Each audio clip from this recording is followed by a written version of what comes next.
Bismillahirrahmanirrahim. Assalamualaikum warahmatullahi wabarakatuh. Bapak Ibu karyawan rumah sakit, pasien, keluarga pasien, serta pengunjung rumah sakit PKU Muhammadiyah Cepu yang senantiasa dalam lindungan Allah Subhanahu wa taala.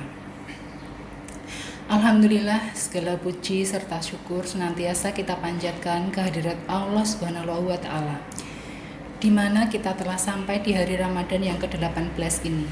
Mudah-mudahan kita telah cukup beramal soleh di hari-hari yang lalu dan mampu meraih lebih banyak lagi amalan-amalan baik lainnya di sisa bulan Ramadan ini.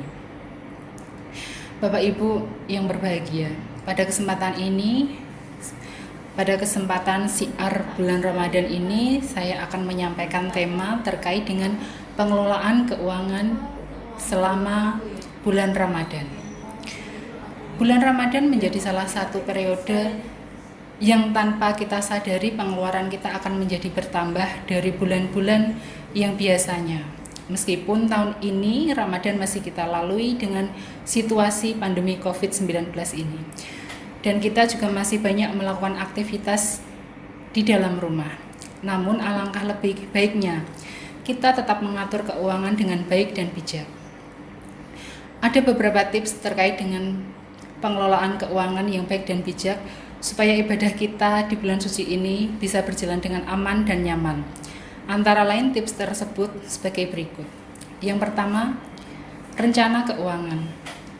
Tidak ada salahnya Bapak Ibu membuat perencanaan keuangan berupa daftar prioritas apa saja yang akan kita butuhkan itu dari jauh-jauh hari sebelum Ramadan tiba. Misalnya, kita tentukan anggaran untuk pengeluaran kita. Anggaran-anggaran pokok seperti untuk makan sahur, berbuka, kemudian anggaran untuk pengeluaran rumah tangga lainnya seperti untuk pembayaran listrik, air, maupun kebutuhan pokok lainnya. Tak lupa kita juga harus menyisihkan dana darurat sesuai dengan kemampuan kita masing-masing. Bapak Ibu, selain itu kita juga harus senantiasa menyisihkan uang untuk bersedekah, apalagi ini di bulan Ramadan. Bulan yang penuh berkah di mana umat Islam saling berlomba-lomba untuk mendapatkan pahala kebaikan. Yang kedua yaitu kita mengutamakan kebutuhan bukan keinginan. Berpuasa melatih kita untuk menahan hawa nafsu, bukan hanya sekedar lapar dan haus, tapi juga dengan hal-hal yang lainnya, termasuk keinginan kita untuk berbelanja di luar kebutuhan utama.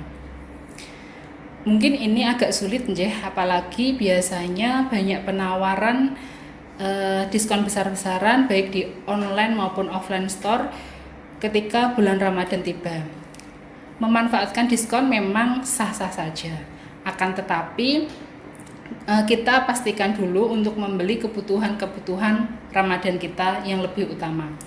Jangan sampai kita tergiur untuk membeli keinginan semata yang nanti hanya akan membuat kantong kita menjadi terkuras. Yang ketiga, kelompokkan pengeluaran antara pengeluaran bulan Ramadan dan pengeluaran hari raya. Pengeluaran selama bulan Ramadan dan hari raya harus kita kelompokkan. Karena kebutuhan untuk Ramadan itu biasanya fokus untuk kebutuhan pokok sehari-hari, khususnya untuk sahur dan berbuka. Maka lain halnya dengan kebutuhan kita di hari raya. Biasanya mungkin kita yang sudah dewasa, sudah bekerja akan menyiapkan beberapa hal seperti tunjangan hari raya untuk orang tua ataupun saudara terdekat, tetangga-tetangga dekat, sampai mungkin ponakan-ponakan juga. Kadang kita juga menyiapkan beberapa kue ataupun sajian untuk lebaran sebagai tradisi hari raya. Namun semua itu kita harus tetap ingat untuk mengontrolnya. Jangan sampai semua itu terlalu berlebihan. Sesuaikan semuanya dengan kemampuan kita masing-masing. Yang keempat yaitu berbelanja lebih awal. Harga kebutuhan pokok biasanya akan mengalami kenaikan saat bulan Ramadan tiba dibandingkan dengan bulan-bulan sebelumnya. Terlebih lagi ketika mendekati hari raya. Untuk mengantisipasi hal tersebut, yang bisa kita lakukan mungkin kita lebih awal untuk berbelanja sebelum memasuki bulan Ramadan atau sebelum mendekati Lebaran. Namun tetap diingat nggih bahwasannya berbelanja di sini harus dalam koridor yang wajar dan tidak berlebihan. Yang kelima yaitu kita mencatat pengeluaran harian kita. Dengan membuat catatan pengeluaran harian tentu saja kita akan lebih mudah untuk mengetahui berapa banyak uang yang telah kita belanjakan, yang telah kita habiskan.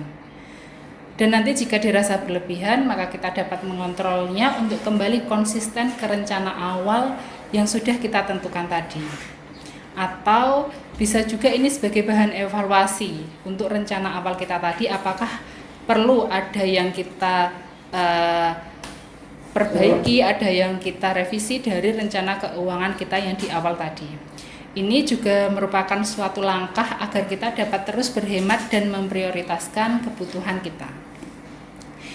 Yang keenam atau yang terakhir, kita harus terus berkomitmen dengan rencana awal. Jangan sampai rencana yang sudah kita buat tadi, yang kita susun di awal menjadi sia-sia karena kita terlalu mengikuti keinginan semata. Kita harus tetap konsisten, tetap komitmen dengan rencana awal agar pengeluaran kita sesuai dengan apa yang kita harapkan dan tidak terjadi pembengkakan pengeluaran. Bapak Ibu, itulah beberapa tips yang mungkin bisa membantu panjenengan dalam mengelola keuangan di bulan Ramadan ini. Dan semoga ini bisa bermanfaat nggih.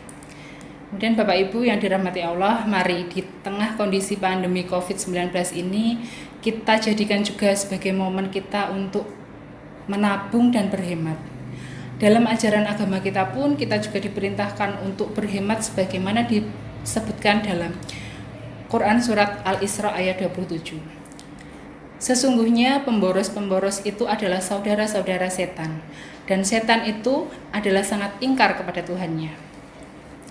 Di sini sangat jelas bahwasannya berhemat adalah salah satu yang diajarkan oleh agama Islam. Orang yang merasa hemat akan memakai uangnya hanya untuk keperluan yang seperlunya saja sesuai dengan kebutuhannya. Namun akan tetapi sikap hemat ini jangan sampai membuat kita menjadi orang yang pelit, karena pelit juga sangat tidak disukai oleh siapapun.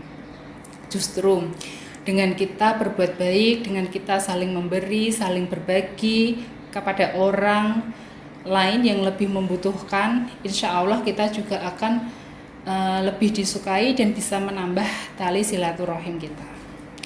Selain itu Bapak Ibu, berbagi juga akan mendapatkan pahala yang besar. Ini diterangkan dalam Quran surat Al-Hadid. Berimanlah kamu kepada Allah dan Rasul-Nya dan nafkahkanlah sebagian dari hartamu yang Allah telah menjadikanmu menguasainya. Maka orang-orang yang beriman di antara kamu dan yang menafkahkan sebagian dari hartanya memperoleh pahala yang besar. Ya Bapak Ibu, di sini dapat kita simpulkan bahwasannya salah satu janji Allah kalau kita mau berbagi itu adalah mendapatkan pahala yang besar. Dapat kita simpulkan juga bersama bahwa pengelolaan keuangan yang bijak itu adalah dengan kita membelanjakan harta kita itu sesuai dengan kebutuhan, bukan sesuai dengan keinginan. Jangan lupa kita juga senantiasa berbagi dengan sesama, terlebih kepada mereka-mereka yang membutuhkan. Insya Allah dengan kita berbagi dengan sesama, kita juga akan merasakan kebahagiaan dan ketenangan lahir batin. Bapak Ibu, demikian yang dapat saya sampaikan pada kesempatan ini. Semoga dapat bermanfaat bagi kita semua dan dapat kita aplikasikan dalam kehidupan sehari-hari. Lebih dan kurangnya saya mohon maaf. Billahi taufik wal hidayah. Wassalamualaikum warahmatullahi wabarakatuh. Waalaikumsalam warahmatullahi wabarakatuh.